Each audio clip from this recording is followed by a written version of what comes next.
5, 4, 3, 2, 1, 0.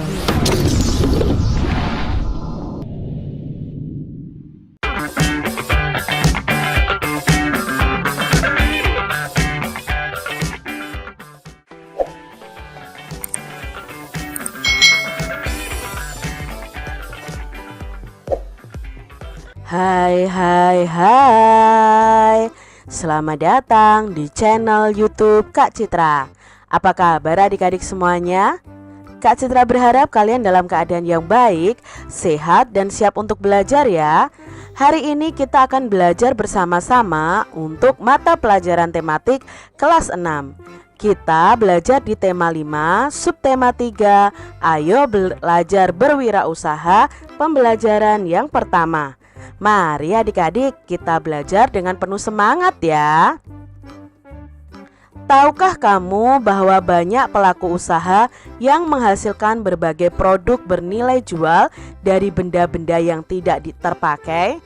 Nah adik-adik, banyak loh wirausaha itu menghasilkan sebuah produk itu dari benda-benda yang tidak terpakai. Contohnya adalah Ibu Made ini. Ternyata bunga kering tidak sekedar menumpuk menjadi sampah.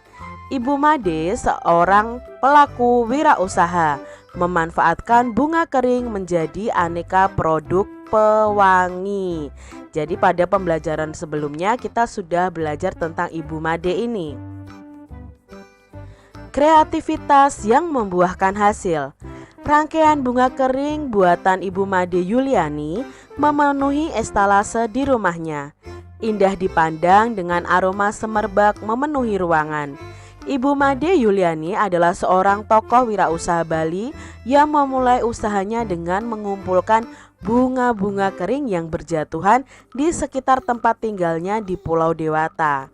Berawal dari rangkaian bunga kering, usahanya kini berkembang pesat dan menghasilkan aneka produk pewangi, sabun alami, pelembab tubuh, serta pewangi ruangan di ramu dan dibuatnya dari beragam jenis buah dan tanaman.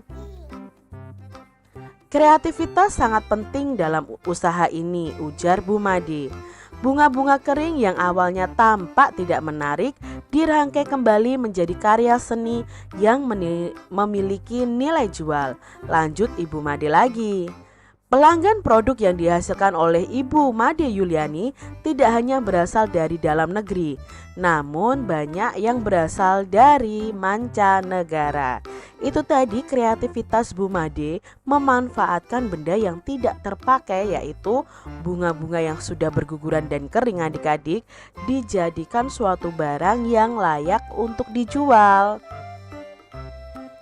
Apa jenis usaha yang dilakukan Ibu Made? Nah, usahanya yang dilakukan adalah pengrajin rangkaian bunga kering dijadikan pewangi ya adik-adik ya.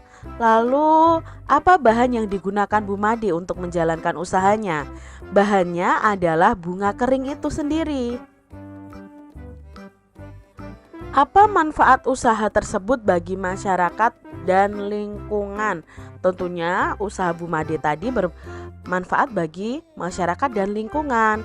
Nah, manfaat usaha tersebut bagi masyarakat dan lingkungan adalah dapat meningkatkan ekonomi masyarakat sekitar dan membuat lingkungan menjadi bersih dari sampah bunga kering. Apa yang dapat kamu pelajari dari cara Bu Made berwirausaha? Nah, mungkin hal yang bisa kita pelajari adalah kreativitas dalam menambah nilai jual sesuatu yang terlihat tidak berguna ternyata dapat membawa Bu Made ini mencapai kesuksesan. Jadi kita bisa belajar dari kreativitas Bu Made. Nah, adik-adik, diberlakukannya MEA atau Masyarakat Ekonomi ASEAN tentunya akan mempengaruhi arus barang dan jasa, termasuk produk-produk yang dihasilkan oleh Bu Made Yuliani. Nah, apakah MEA itu? Bagaimana MEA mempengaruhi kehidupan kita? Apa manfaat MEA bagi Indonesia dan negara-negara ASEAN lainnya? Mari kita pelajari bersama-sama. Apakah MEA itu ya? MEA itu singkatan dari Masyarakat Ekonomi ASEAN. Para pemimpin ASEAN sepakat memberlakukan pasar tunggal di kawasan Asia Tenggara pada akhir tahun 2015 agar daya saing ASEAN meningkat dan untuk menarik investasi asing. Penanaman modal asing di wilayah ASEAN sangat dibutuhkan untuk meningkatkan lapangan pekerjaan dan meningkatkan kesejahteraan. Pembentukan MEA ini nantinya memungkinkan satu negara menjual barang dan jasa dengan mudah ke negara-negara lain di seluruh Asia Tenggara sehingga kompetisi akan semakin ketat loh adik-adik. Jadi ini pasar bebas ini dengan adanya MEA ini itu kita bisa menjual barang-barang kita dan jasa kita itu ke negara lain dengan sangat mudah. Bagaimana MEA mempengaruhi kita? Nah, MEA tidak hanya membuka arus perdagangan barang atau jasa, tetapi juga pasar tenaga kerja profesional seperti dokter, pengacara, akuntan, dan lainnya. Dengan diterapkannya MEA, peluang tenaga kerja asing untuk mengisi berbagai jabatan serta profesi di Indonesia itu akan semakin terbuka. Begitu pula sebaliknya, tenaga kerja Indonesia juga mempunyai peluang besar untuk bekerja di negara-negara anggota ASEAN lainnya. Hal ini menandakan bahwa kualitas produk dan sumber daya manusia Indonesia harus terus ditingkatkan agar mampu ikut berpartisipasi bersama tenaga kerja asing.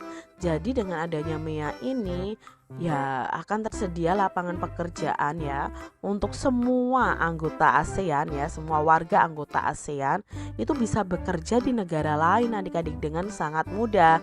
Maka diperlukan kualitas ya, kualitas daya sumber daya manusianya itu harus ditingkatkan ya, supaya apa? Supaya bisa bersaing dengan tenaga kerja asing. Apa keuntungan MEA bagi Indonesia dan negara-negara ASEAN lainnya? Nah, riset terbaru dari Organisasi Perburuhan Dunia atau ILO menyebutkan pembukaan pasar tenaga kerja itu mendatangkan manfaat yang besar. Selain dapat menciptakan jutaan lapangan kerja baru, hal itu juga dapat meningkatkan kesejahteraan 600 juta orang yang hidup di Asia Tenggara. ILO itu memperkirakan bahwa permintaan tenaga kerja profesional akan naik 41% atau sekitar 14 juta di tahun 2015. Sementara permintaan akan tenaga kerja kelas menengah akan naik 22% atau 38 juta. Sementara tenaga kerja level rendah meningkat 24% atau 12 juta. Nah, itu tadi informasi mengenai MEA atau MEA ya kita sebutnya. Adik-adik, apa yang kamu ketahui tentang MEA? Nah, MEA itu adalah masyarakat ekonomi ASEAN yang merupakan perdagangan bebas yang memungkinkan suatu negara menjual barang dan jasa dengan mudah ke negara lain di kawasan ASEAN. Apa yang perlu diperhatikan oleh pelaku usaha dalam menghadapi MEA? Nah, pelaku usahanya harus apa adik-adik dalam menghadapi MEA ini? Harus meningkatkan kualitas barang agar layak bersaing dengan barang asing. Selain itu juga menaikkan sumber daya manusia, meningkatkan sumber daya manusia. Apa yang perlu disiapkan oleh tenaga kerja Indonesia agar mampu ikut berpartisipasi di MEA ini ya? Tentunya untuk mampu berpartisipasi itu harus meningkatkan kualitas sumber daya manusia agar dapat bersaing dengan tenaga kerja asing adik-adik.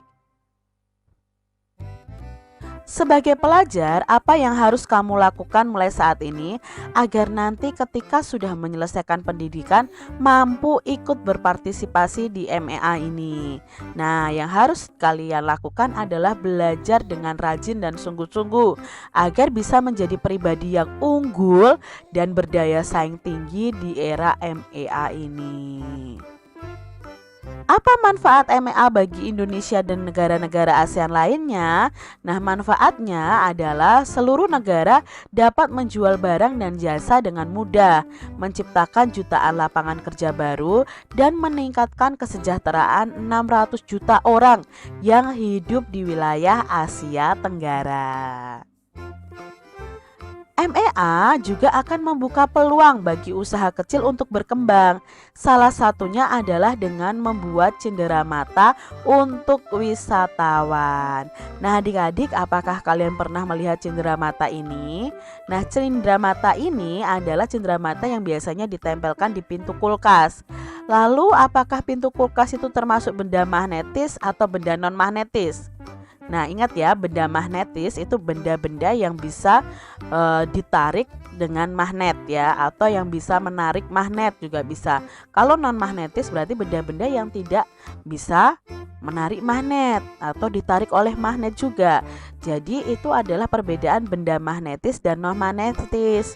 Nah, berarti pintu kulkas itu termasuk benda magnetis karena pintu kulkas itu memiliki lapisan magnet yang berfungsi sebagai perekat ketika pintu kulkas itu ditutup, adik-adik. Makanya ini cenderamata ini ya, tempelan kulkas ini bisa melekat di dalam pintu kulkas.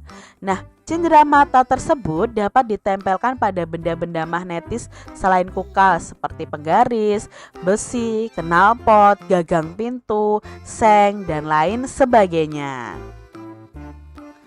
Tahukah adik-adik bahwa magnet itu mempunyai medan? Apa sih yang dimaksud dengan medan magnet? Yuk kita cari tahu bersama-sama. Nah, ini adalah medan magnet. Medan magnet adalah daerah atau wilayah yang dipengaruhi oleh gaya magnet. Nah, medan magnet tidak dapat kita lihat, tetapi dapat digambarkan. Besar medan magnet itu tergantung pada kekuatan magnetnya.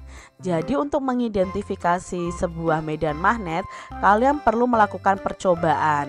Alat yang perlu kalian siapkan adalah magnet, serbuk besi yang diperoleh dari gundukan pasir, kertas karton berukuran A4. Lalu langkah-langkah percobaannya bagaimana?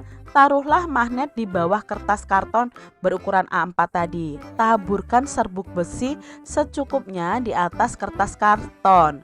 Lalu ketuklah kertas karton secara perlahan. Gerakkan magnet di seputar kertas dan jauhkan magnet dari kertas. Nah, nanti kalian akan mengetahui medan magnet seperti ini, adik-adik. Di daerah sekitar kutub magnet akan ada garis-garis yang dibentuk oleh pasir besi sangat rapat. Di bagian tengah magnet, garis-garis yang terbentuk oleh pasir besi lebih renggang jika dibandingkan dengan daerah di sekitar kutub magnet. Nah, dari pengamatan yang telah dilakukan, dapat disimpulkan bahwa medan magnet itu paling kuat adalah di sekitar kutub magnet yang ditunjukkan oleh rapatnya garis-garis yang dibentuk oleh pasir besi. Sedangkan pada bagian tengah magnet itu memiliki medan magnet yang kurang kuat ya, ditunjukkannya dengan renggangnya garis-garis yang dibentuk oleh pasir besi. Perdagangan di pasar bebas MEA akan meningkatkan arus barang dan jasa.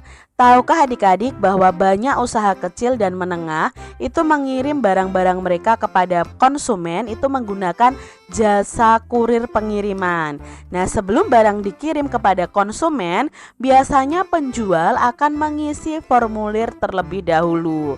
Nah, formulirnya itu bisa seperti ini, adik-adik. Formulir pengiriman barang dalam negeri. Nah, ini biasanya ada data penerima dan data pengirim. Data penerima itu berarti orang yang kita kirimi barang. Nah, data pengirim itu kita sendiri, adik-adik. Nah, data penerima itu biasanya lebih lengkap. Nama awal, nama yang kita kirimi, alamat, provinsi, kota, kabupaten, kode pos, nomor telepon atau nomor HP. Nah, data pengirimnya pun juga harus lengkap, adik-adik ya. Lalu di situ ada tanda tangan dan nama pelengkap pengirim serta petugas yang menerima barang kita. Nah, mengapa kok harus lengkap? Ya, supaya ketika kita mengirimkan sesuatu, data pengirimnya harus lengkap ya, supaya Apa saja informasi penting yang tercantum dalam pengiriman barang? Nah, informasi pentingnya adalah adanya identitas pengirim dan penerima barang itu ya. Lalu, mengapa kita perlu mencantumkan kode pos dalam formulir pengiriman barang?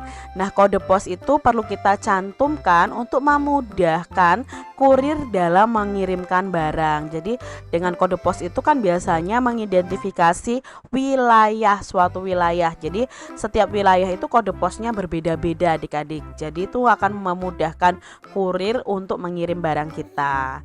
Apa yang terjadi jika alamat penerima barang tidak ditulis dengan lengkap? Nah, yang terjadi yaitu tadi kurir yang mengirim barang akan kesulitan menemukan alamat si penerima yang dapat mengakibatkan barang kita tidak akan sampai ke tangan penerima.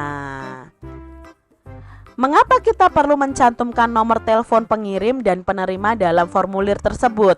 Nah, tentunya kita harus mencantumkan nomor telepon pengirim dan penerima itu supaya sang kurir itu bisa menghubungi penerima untuk mengkonfirmasi kesesuaian barang dan alamat, atau menghubungi penerima ketika alamat tidak kunjung ditemukan atau terjadi hal-hal yang lain. Jadi diperlukan nomor telepon yang dicantumkan dalam formulir tersebut. Demikian tadi adik-adik pembahasan kita di tema 5 subtema 3 pembelajaran yang pertama. Semoga video pembelajaran ini bermanfaat untuk adik-adik semuanya. Dan sampai jumpa lagi di video pembelajaran Kak Citra selanjutnya. Tuhan memberkati. Jangan lupa tekan tombol subscribe, lalu tekan loncengnya, tekan juga tombol like, lalu share ke media sosial kalian. Jangan lupa untuk ikuti media sosial Kak Citra. Terima kasih.